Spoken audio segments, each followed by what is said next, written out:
Muito boa tarde, senhoras e senhores. 3 Neurônios 282. Seguimos em frente na nossa batalha. Hoje aqui com o Coronel Coimbra, ele é mais conhecido como Coronel Coimbra.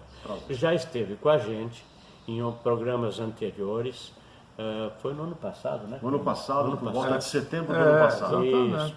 E ele está aqui de novo com a gente porque é muito importante, tem muitas coisas importantes que a gente tem que falar a respeito de uma coisa que é importante para todos, a segurança. E dentro da segurança, nesse programa eu queria falar com o Coimbra sobre... Tem um caldeirão fervendo. Sim. Existem uma série de mudanças que estão sendo feitas e várias tentativas de fazer outras mudanças. E nesse momento, o que a gente precisa saber é o que é prioritário. O que vem primeiro, o que vem antes do que vem depois, tá? Sim. Imitando a Dilma, né? Porque senão... Exatamente. É bem característico, bem apropriado. O que vem antes e o que vem depois. Quais são as reformas que na tua opinião, Coimbra, aliás, eu esqueci até de falar que estou aqui com o Pedrinho, como sempre, vocês já viram, então não precisa nem falar. E o Coimbra? Então hoje está 3 neurônios aqui, tá? Coimbra, no teu entender, você que é um cara que mexeu com logística de polícia e que sabe sobre segurança, etc. Quais seriam as reformas mais urgentes e o que seria prioritário em termos de reformas? Ok, em primeiro lugar é um prazer estar aqui e fazer o uso da palavra e ao mesmo tempo uma responsabilidade estar aqui com dois nobres amigos e parceiros, e é uma responsabilidade porque a palavra tem poder. E o que vai vigorar aqui é a verdade acima de tudo. Não estamos aqui para fazer número.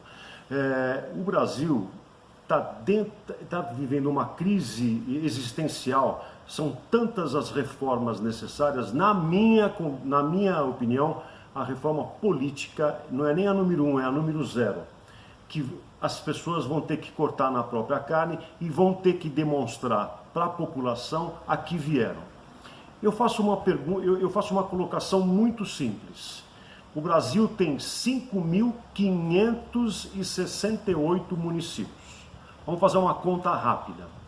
Eu pergunto, para que serve um vice-prefeito?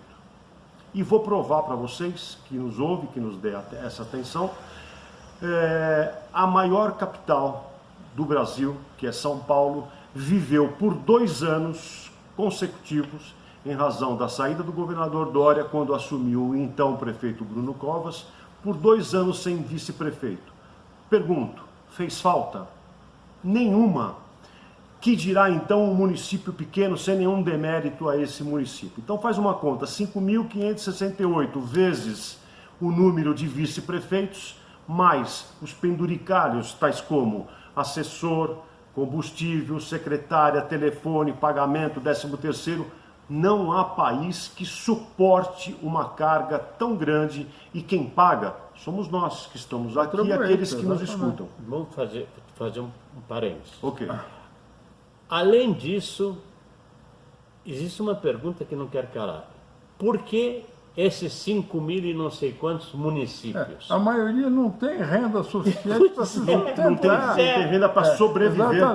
Foram criados por interesse político. Claro, porque daí se você tem um município, você precisa de um prefeito e precisa de um subprefeito. O subprefeito é o mesmo que o 0 antes da vírgula, né? Exatamente. Ou depois da vírgula, agora eu já me perdi.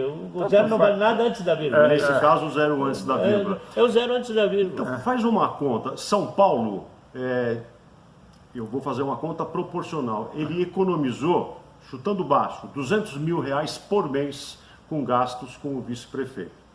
200 mil vezes 12, vezes 4 anos, você coloca aí juros e correção monetária, dá quase 10 milhões de reais que deixaram de ser gastos. Evidentemente, municípios menores terão gastos menores. Mas se você fizer a conta de 5.568, dá uma economia de mais de bi. Não há quem aguente pagar, porque quem paga somos nós. Essa é a grande verdade. Exatamente. Coimbra, essa é... Bom, é uma bandeira que eu levanto é inquestionável. Quem vai falar o contrário, eu falo, São Paulo não teve por 2 anos, não fez falta, porque um prefeito, quando ele é eleito, ele tem o secretário da Segurança, da Saúde, do Planejamento, tá Finanças. certo. Aliás, eu vou te contar um negócio, desculpa interromper, mas Sim. o prefeito também não fez falta, né? Aliás, ele só fez cagada, vamos falar, não é porque agora partiu dessa para os alegres campos de caça, para a alegre prefeitura do além, não é por causa disso que virou santo, tá? Andou fechando loja, e a pergunta de $1 milhão que eu sempre me faço é o seguinte: quando soldava a loja, ele soldava as lojas americanas? Não, ele soldava a loja de coitadinho lá no Brás, de José Paulino, etc. Tal. Então, agora virou santo? Tá, vocês me respondem se virou santo, tá? Fica aí a pergunta para o Fica a espectador. pergunta para o espectador. Mas vamos mais longe. Ó, vamos falar também, você é da parte que nos toca nesse latifúndio, que é a segurança. Você Sim. trabalhou com a segurança, você sabe da logística da segurança. Sim. A gente sabe que lá no Rio de Janeiro, um fotógrafo, coitado, filho pequeno, etc., estava tendo um baile, uma festa na casa ao lado, ele reclamou do som. Não sei se ele reclamou com boas palavras, se foi mal educado ou não foi, mas de qualquer maneira, com boas umas palavras, você não tem que levar tiro de metranca, tem? Claro, e Tá. foi morto. Foi morto, por causa que o traficante ali do lado não gostou, estava fazendo festa e que se for. Bom, a televisão não deu, rádio não deu, quer dizer, alguns deram, mas é uma notinha. uma notinha, é uma minoria. Jacarezinho, o coitado do soldado André desceu do caveirão lá para fazer o que ele é pago para fazer. Um cara com um sniper lá de cima, graças ao Faquinha, que deixou eles fechados no morro sem a polícia subir, conseguiram armar uma caça-mata lá em cima, meteu-lhe um tiro na cabeça e matou o André.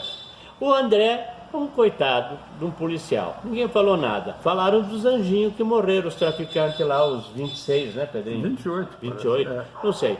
Podia ter morrido mais também. Então, é o seguinte, era tudo anjo. O que a gente pode fazer? A gente tem que esclarecer, Coimbra. A gente tem que deixar claro. A polícia está aí para servir, a polícia está aí para garantir a ordem e a lei. E por que a gente que é legalista, a gente que é conservador, não pode falar dos bandidos, dos canalhas, dos vagabundos, como falou Flávio Bolsonaro, que estão teoricamente fazendo a justiça, né? A gente não pode falar. Eles podem falar do nosso presidente, que eles bem entendem. Que é o genocida. Não pode falar essa palavra, porque daí eles cortam. Tá certo. Formicida. O formicida, formicida. Ouviram mal. É o formicida. Ouviram mal, Mas o que você acha dessa postura pacífica do legalista, do conservador? Na questão da segurança pública, é a verdadeira ilha da fantasia. Essa que é a grande verdade. É o mundo do faz de conta. Tem o tatu, anãozinho lá. Exatamente. O avião, Esses 28 que foram para o inferno, você pode ter certeza disso, são, na ótica dos esquerdopatas, eles são vítimas de um Estado opressor. É isso que querem vender a imagem para a gente. Querem colocar por goela abaixo. Mas não. Em primeiro lugar, o ministro, que você mencionou, proibiu a entrada de policiais no morro, exceto em situações emergenciais. Eu pergunto, o que é uma situação emergencial? Um estupro? Um assalto? Alguém precisando de socorro por uma queda acidental? Vamos dizer assim, um estupro não chega a ser emergencial porque vai subir uma viatura e eles matam a viatura antes de entrar na... Só que corromperam o sistema de segurança pública, enfraqueceram a polícia, de tal forma que uma viatura não entra no morro. Então vamos chegar ao ponto importante. Qual seria o interesse dessas pessoas que, para o bem da sociedade, criam uma lei que não pode subir no morro, não pode passar de helicóptero no morro? Por que isso? Qual é o interesse? O interesse é enfraquecê-los mais ainda, que há 20 anos estão cortando as pernas do sistema de segurança pública, estão cortando os braços, daqui a pouco vão cortar a mente. Essa é a grande verdade. Estão enfraquecendo através de uma política pública do sistema penal que está vigente. Então, o coitado, que é o sem vergonha, é o crápula, é porque não acontece próximo à sua família, ao seu parente, ao mais próximo, que não pensa 0,1 segundo para te dar um tiro no peito e acabar com a sua vida. Ele tem todas as benesses. Já é difícil prender alguém, essa é a grande verdade. A cada 10 homicídios, 2 são esclarecidos. E quando você leva esse má conduta para o sistema prisional, ele já entra com uma sacolinha que chama kit benefícios. É verdade. Então, ele já entra lá com remissão de pena, a cada 3 dias... Eu vou te cortar porque eu conheço o Coimbra fora daqui também. Então, eu ontem, conversando com ele, ouvindo ele, ele disse uma coisa: dá o kit benefício inteiro, por exemplo, o prisioneiro. Quantos dias de férias ele tem por ano? Eu vou mencionar isso. Dá a lista para você que está aí do outro lado, que acha que você tem liberdade, você está mais preso que o preso. Então, vamos lá. A cada 3 dias de leitura, ele pode ler lá o gibi da Mônica, se for o caso. A cada 3 dias de leitura, 1 dia no cumprimento de pena. Quer dizer, ele pode ler até a bula da cloquinha. Da cloquinha. Ele lê a bula da cloquinha 3 dias. Ou o manual do Carlos Zeffer. Ou o manual do Carlos Também, Zeffer. aí fica a critério claro. do leitor, né? Vamos dizer assim. Aí ele tem que ter bom comportamento, que quem afere isso daí é o sistema prisional. O que é bom comportamento? É cumprir pena. Quer dizer... Bom comportamento é estar lá. É estar lá. Não dá trabalho para quem está tomando conta. Depois você pega e fala assim: puxa vida, mas ele não tem o que fazer. Vamos fazer o seguinte, então, vamos dar algumas folgas de cumprimento da pena. É aí que eu quero chegar. Você, trabalhador que acorda cedo, volta tarde para casa. Pega trem lotado. Pega trem, metrô lotado. Onde o Covid não ataca. Onde o Covid não passa de jeito nenhum. O Covid não pode falar também. Onde o bichinho chinês não pega. Exatamente. Tá. E aí você vende o almoço para comer a janta, você tem que trabalhar para sustentar teu filho, tua esposa, com suor. E você tem 30 dias de férias depois de 1 ano trabalhado. E de repente, esse trabalhador, de repente ele tem um carrinho na rua que ele vende maçã, laranja, etc. E daí vem o fiscal da prefeitura, daquele que está jantando no inferno, vem o fiscal da prefeitura, tira o carrinho dele, tira tudo porque ele não tem uma licença da prefeitura. Então você vê o absurdo. É isso. Ele não consegue nem sobreviver. Mas voltando ao sistema penal, ele tem 5 saídas de 7 dias. 5 vezes 7, 35 dias. Ou seja, ele tem férias de cumprimento penal. É do cacete. É um tapa na cara da sociedade ou não? E visita íntima? Aí vem com visita íntima. Eu não, porque eu já tenho 74 anos. Mas quando eu tinha idade compatível, eu quando queria ter visita íntima, eu pagava um motel, que era caro pra cacete, o El Casco, né? Aqueles motéis bons ali na Marginal do Pinheiros. Tinha que morrer com a grana lá quando queria ter visita íntima, né? Eles têm... De grátis. De grátis. Quantas vezes? Cada penitenciária tem um sistema próprio. Depende da libido. Depende da vontade, se tem Viagra, se não tem. Que bem. E outra coisa, nós aqui que somos medianos economicamente falando, você não tem uma nutricionista para balancear a sua comida. Você eventualmente, em algum dia... Come pastel de feira. Você não tem aí... Com gordura. Uma sobremesa adequada. E eles têm esse benefício também. E acham que são de 4 a 5 refeições por dia. Onde o trabalhador não tem. Não, quero te lembrar. Eu pago para uma moça fazer ginástica comigo pela internet.